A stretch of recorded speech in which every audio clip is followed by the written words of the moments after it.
মাঠের বুকে দাঁড়িয়ে থাকা এক টুকরো ভালোবাসা, যার নাম ভাইরাল বকুলতলা।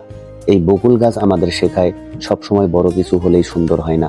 কখনো কখনো একটা গাছ একটু ছায়া আর একটু ভালোবাসাই একটা জায়গাকে অসাধারণ করে তোলে। আজ আমরা বাইক নিয়ে ছুটে চলেছি ধর্মপুর তেলের পাম্পের সম্মুখের পিচ ঢালা রাস্তা ধরে মন্ডলের হাট টু লক্ষ্মীপুরের পথে একটা শান্ত, সবুজ, নিঃশব্দ ঠিকানার দিকে। ধর্মপুর তেলের পাম্পের সম্মুখ থেকে 5 থেকে 10 মিনিট বাইক রাইড করলেই পৌঁছা যায় মন্ডলের হাটে। এই 3 রাস্তার মোড় থেকে ডান দিকে যে রোডটি গেছে এটি ধাপাছিলা রোড। আমরা যাব বাঁ দিকে। সামনে যে 3 রাস্তা পাবেন এখান থেকে বাঁ দিকে গেলে মাঠের হাট এবং ডান দিকে গেলে লক্ষ্মীপুর। আমরা যাব ডান দিকে। কখনো কখনো কিছু পথ থাকে যে পথ শুধু এক জায়গায় পৌঁছানোর জন্য নয়, সে পথ আমাদের মনকে নিয়ে যায় আমাদের স্বপ্নের জায়গায়। বকুলতলায় গেলে আমি এই পথটি ধরেই যাই, কারণ এই পথটি অনেক মনোমুগ্ধকর। ছোট ব্রিজটি পার হয়েই 2 রাস্তার সংযোগ মোড় পাবেন। এখান থেকে আমরা যাব বাঁদিকে। বাংলাদেশের যে কোনো জায়গা থেকে এই বকুলতলায় আসতে পারবেন। আপনাদেরকে সর্বপ্রথমে আসতে হবে গাইবান্ধায়। এরপরে গাইবান্ধা থেকে স্থানীয় যানবাহন ধরে আসতে হবে লক্ষ্মীপুরে। এরপরে লক্ষ্মীপুর থেকে আপনাদেরকে আসতে হবে ভাইরাল বকুলতলায়। আমি এখন যে বাড়িটিকে ফোকাস করেছি এটি কিন্তু প্লাস্টিকের বোতল দিয়ে তৈরি। এই বাড়িটি পার হলেই সামনে দেখতে পাবেন জোড়া ব্রিজ, যা দেখতে অসাধারণ। আমরা এখন এই জোড়া ব্রিজে একটু থামবো, কারণ সকালে এবং বিকালে জোড়া ব্রিজের প্রকৃতির সৌন্দর্য এতটাই বৃদ্ধি পায় যা আপনারা নিজের চোখে না দেখলে বিশ্বাস করবেন না। দেখুন কত অসাধারণ প্রকৃতি, ছবির মতো সুন্দর, সাজানো, গোছানো, পরিপাটি। দেখেই যেন চোখ জুড়িয়ে যায়, মনে শান্তি লাগে। প্রকৃতি প্রেমীরা কখনোই এমন সৌন্দর্যমণ্ডিত মনোমুগ্ধকর প্রাকৃতিক দৃশ্য দেখা মিস করতে চাইবে না। গোধূলি লগ্নের এমন মনোমুগ্ধকর প্রাকৃতিক সৌন্দর্য আমি কখনোই মিস করতে চাই না। তাই তো আমি সময় ও সুযোগ পেলে ছুটে আসি এই জোড়া ব্রিজে। আপনারা যদি কখনো এই পথ ধরে ভাইরাল বকুলতলায় কিংবা লক্ষ্মীপুরে যান, সেটা যদি হয় সকালে এবং বিকালে, তাহলে অবশ্যই এই জোড়া ব্রিজে একটু দাঁড়াবেন। আপনার চক্ষু শীতল হবে এবং মন অনেক ভালো হবে। এখান থেকে একটু সামনেই ভাইরাল বকুলতলা। বাইক রাইড করলে 5 থেকে 10 মিনিটের পথ। যারা কুড়িগ্রাম থেকে আসবেন তারা সোজা তিস্তা ব্রিজ বা মাওলানা ভাসানী সেতুর উপর দিয়ে সোজা ধর্মপুরে আসবেন এবং ধর্মপুর থেকে এই পথ ধরে আসবেন। আপনারা চাইলে আপনাদের প্রাইভেট কার বা বাইক নিয়ে আসতে পারেন। আপনাদের সাথে কথা বলতে বলতেই অবশেষে কাঙ্ক্ষিত স্থানে এসে পৌঁছিলাম। এই মাঠের মাঝখানেই ভাইরাল বকুলতলা। সামনে রাস্তার যে ভাঁজটি দেখতে পাচ্ছেন, বাম দিকে গেলে সোজা লক্ষ্মীপুর হাট এবং ডান দিকে গেলে সোজা ভাইরাল বকুলতলা। এই সরু রাস্তার 2 পাশে রয়েছে ছোট ছোট সবুজ গাছ। এই সবুজ গাছের পাতা হাওয়ার ছোঁয়ায় দুলে ওঠে। এই দোলায় আছে জীবনের ছন্দ, আছে অব্যক্ত মনোমুগ্ধকর প্রশান্তি। এই পথে হাঁটলে বা গাড়িতে চড়লেই মনে হয় পুরনো সেই গানটির কথা। এই পথ যদি না শেষ হয় তবে কেমন হতো বলো না।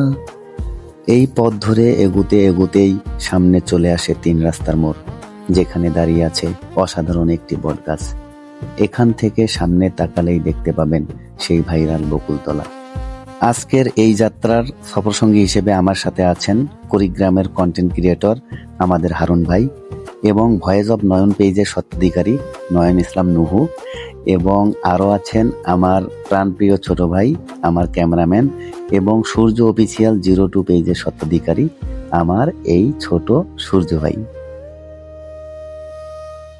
তো প্রিয় দর্শক, আর দেরি নয়, চলুন এইবার বকুলতলায় যাই এবং যেতে যেতে আপনাদেরকে বকুলতলা সম্পর্কে কিছু কথা শোনাই।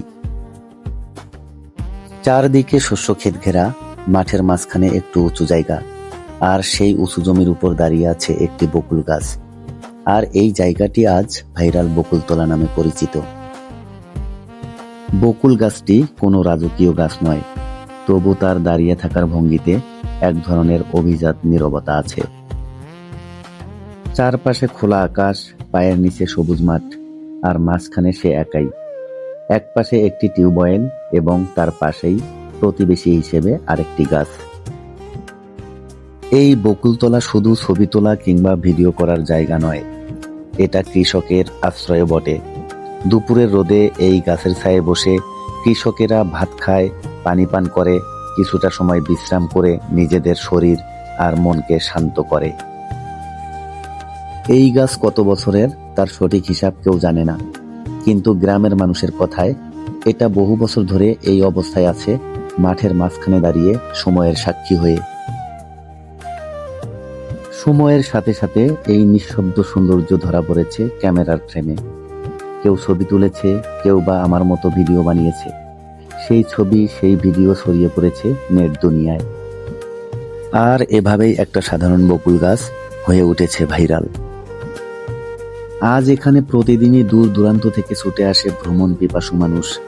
কেউ আসে পরিবার নিয়ে, কেউ আসে বন্ধুদের সঙ্গে, কেউ শুধু একা এসে বসে থাকে কিছু না বলেই। এখানে পিকনিক হয়, গল্পে গল্পে হাসি হয়, ক্যামেরা বা ফোনের ক্লিকে ক্লিকে মুহূর্ত ধরে রাখার চেষ্টা চলে। তবু এই জায়গার সবচেয়ে বড় সৌন্দর্য, এটা এখনো খুব সাধারণ। এখানে নেই কোলাহল, নেই দোকানের সারি, নেই কৃত্রিম আলো। শুধু আছে খোলা মাঠ, খোলা আকাশ আর এই বকুল গাছ।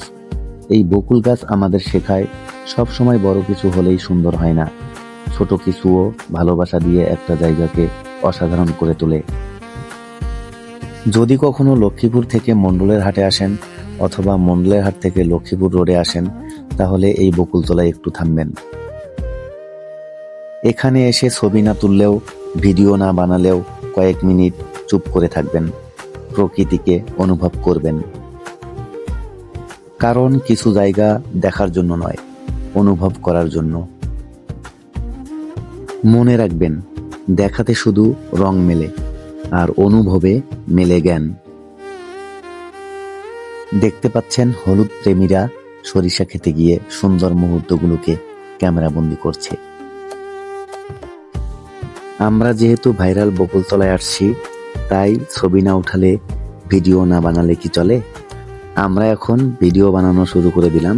আমরা স্লো মোশনে হাঁটার প্রতিযোগিতা শুরু করলাম। প্রথমে হাঁটছে আমার ক্যামেরাম্যান, কন্টেন্ট ক্রিয়েটর সূর্য অফিসিয়াল 02। পার্টটা দেখছেন, একদম তামিল হিরো, অসাধারণ। এবার তামিল হিরোদের মতো এন্ট্রি নিচ্ছে আমাদের হারুন ভাই, কুড়িগ্রামের কন্টেন্ট ক্রিয়েটর। দেখছেন কি পার্টটা নিচ্ছে? কোন দেশের হিরোদের মতো লাগছে জানাতে ভুলবেন না। এবারের এন্ট্রিতে আছে আমাদের voice of Nayan. Voice of নয়নকে কোন দেশের নায়কের মতো লাগছে জানাতে ভুলবেন না। এবং সবার শেষে স্লো মোশনে হাঁটার প্রতিযোগিতায় আছি আমি, তার রূপস। আমার হাঁটার স্টাইল কেমন জানাতে ভুলবেন না। এতক্ষণ সাথে থাকার জন্য ধন্যবাদ। দেখা হবে আবার নতুন কোনো ভিডিওতে।